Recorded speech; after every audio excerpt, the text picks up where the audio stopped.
안녕하십니까. 저는 프리즘 청년창업네트워크에서 법률 자문위원을 맡고 있는 변호사 김성우입니다. 본 강의와 관련해서 제 이메일이나 블로그를 통해서 소통할 수 있을 것 같습니다. 15분이란 한정된 시간에 강의하다 보니 우선순위에서 좀 빠진 내용도 있고, 그 다음에 자료도 제가 이 자리에서 읽어드리기가 곤란한 그런 것들이 있으니 그런 자료들도 좀 업로드해드리고, 그 다음 제가 소개한 자료 같은 걸 업로드해서 편안하게 다운로드 받아가실 수도 있고, 또 의문점이 있거나 잘못된 내용 지적도 언제든지 환영합니다. 두 번째 주제는 근로계약서입니다. 근로계약서를 왜 작성해야 되는지부터 한번 알아볼게요. 계약은 구두로도 가능하기 때문에 당사자의 합치만 있으면 구두로 한 계약도 유효합니다. 근데 근로계약서는 좀 특이해요. 왜냐면 근로기준법에 근로자를 보호하기 위해서 근로기준법 제17조에서 근로계약서 작성 및 교부 의무를 규정하고 있어요. 다시 말해서 근로계약서는 그 근로기준법에 적혀진 몇 가지 사항을 꼭 포함해서 작성을 해야 되고, 서면화돼서, 그리고 그 서면을 근로자에게도 꼭 교부해 줘야 됩니다. 그리고 만약에 그거를 위반하면 같은 법 제114조에서 500만 원 이하의 벌금에 처하도록 규정하고 있습니다. 다시 말해서 법적으로 강제하고 있는 사항이죠. 그래서 일반적인 계약서랑은 틀려요. 일반적인 계약서는 구두로도 되는 거를 어떤 분쟁 발생 방지 차원이나 나중에 법정에서 증거로 사용하자고 작성하는 데 비해서 근로계약서 같은 경우는 법적으로 강제되어 있는, 꼭 작성해야 되는 계약서에 해당합니다.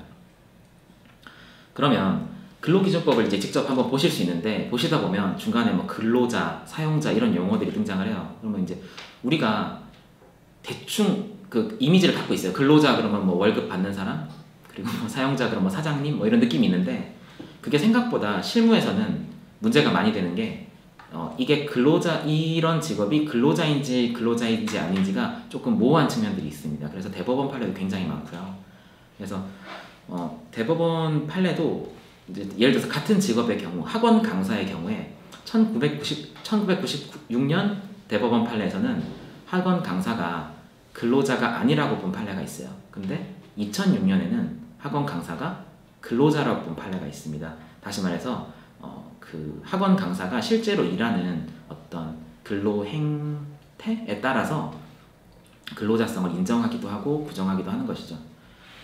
일단은 지금 주류적인 판시는 2006년 12월 7일 선고된 2004-29736 판결인데요.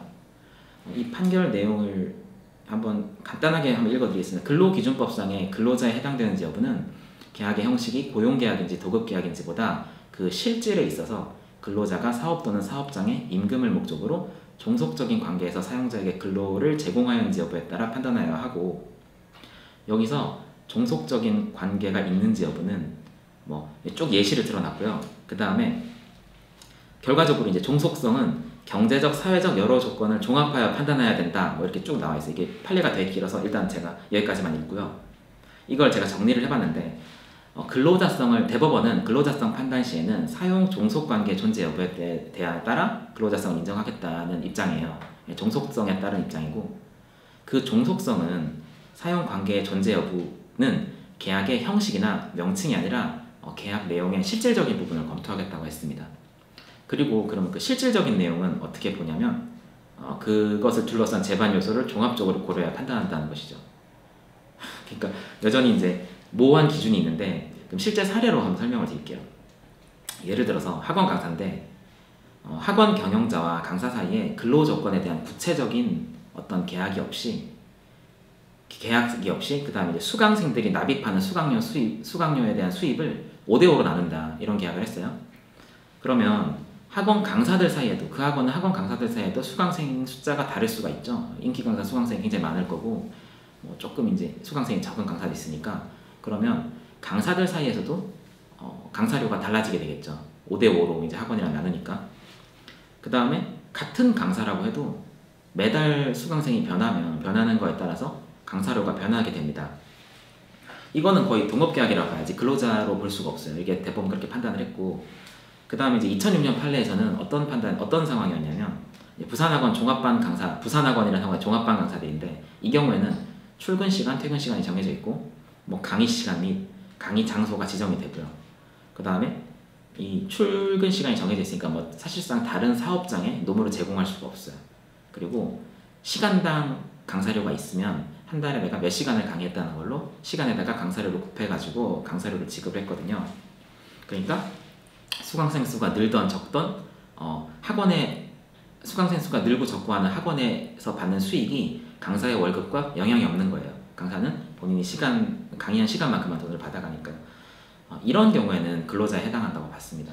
약간 응용을 해보실 수 있을 것 같아요. 그래서 이제 뭐 구체적인 업무를 지시하고 출근 시간, 근무 장소들이 지정되며 보수도 시간에 따라 일정액이 지급되는 약간 그런 계약을 하셨을 경우에는 그분은 근로자라고 보셨어야 되고, 뭐 스타트업 같이 하시면서 지분 받고 경영에 참여하시고 이런 분들은 근로자라고 볼 수 없겠죠. 네, 그 다음에 그 근로기준법상 의무를 부담하는 사용자에 대해서 한번 알아보겠습니다. 사용자는 사업주, 사업경영 담당자, 그 다음에 근로자에 관한 사항에 대하여 사업주를 위해 행위하는 자에게 세 가지라 그래요. 그러면 사업주는 뭐 개인 사업에서는 그 개인 자체를 말하는 거고, 법인 사업자의 경우에는 그 법인을 말하는 겁니다. 그러면 사업 경영 담당자는 누구냐면 그 법인에서 대표이사 같은 사람이 사업 경영 담당자에 해당될 수 있겠죠.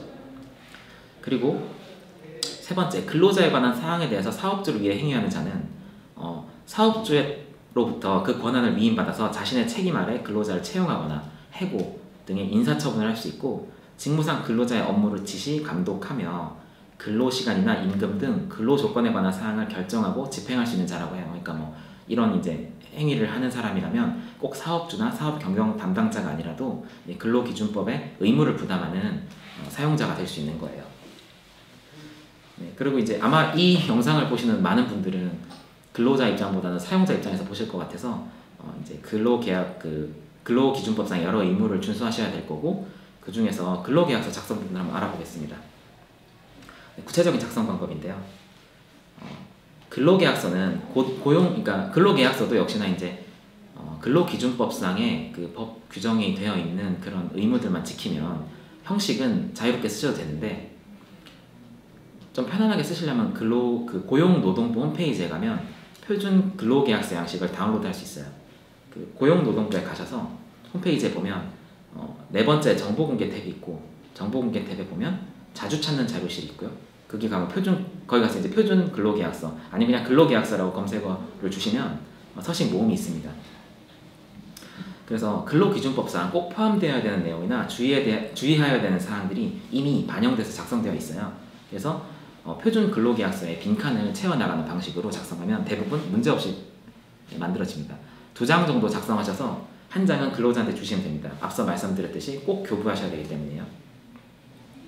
자, 여기 표준 근로계약서를 보실 수 있는데 실제 작성하는 방법을 제가 알려드릴게요. 일단 1번에 보면 뭐 근로계약기간 이렇게 있는데, 여기 이렇게 근로계약기간을 정하지 않은 경우에는 근로계실만 기재하라고 되어 있으니, 그래서 뭐 계약직 근로자의 경우에는 계약기간을 적어주시면 되고요. 2017년 몇 월 며칠부터 몇 월 며칠까지.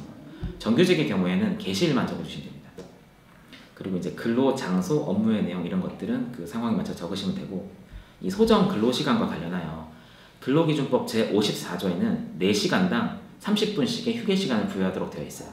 그러니까 보통 근로시간을 8시간으로 작성하셨으면 점심시간 1시간 부여하시면 되죠. 예를 들어서 여기에 보면 오전 9시 00분부터 18시 00분까지 휴게시간 12시 00분부터 13시 00분까지 이렇게 적으시면 되고요. 이 표준계약서에.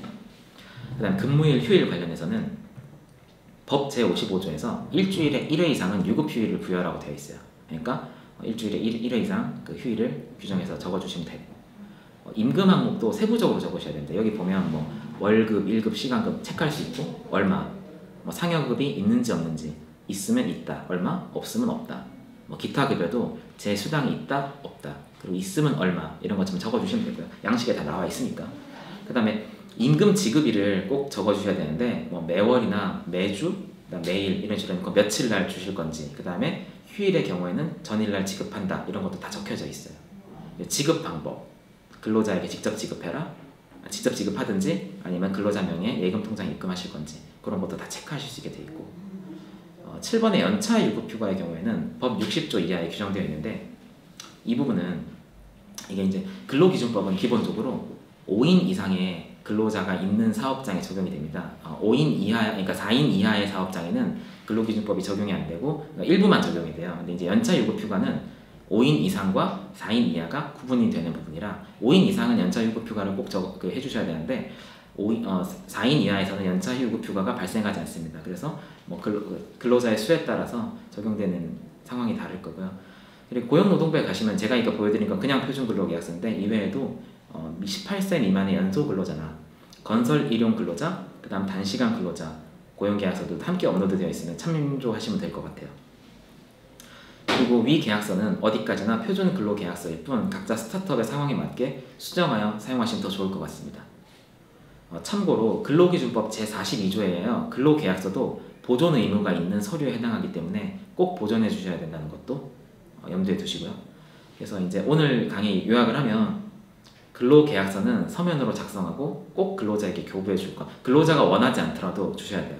그 다음에 근로계약서를 포함한 중요 서류는 보존해야 하셔야 된다는 거. 그 다음 세 번째, 고용노동부 홈페이지에 표준 근로계약서 활용하시면 편할 거라는 거. 네, 감사합니다.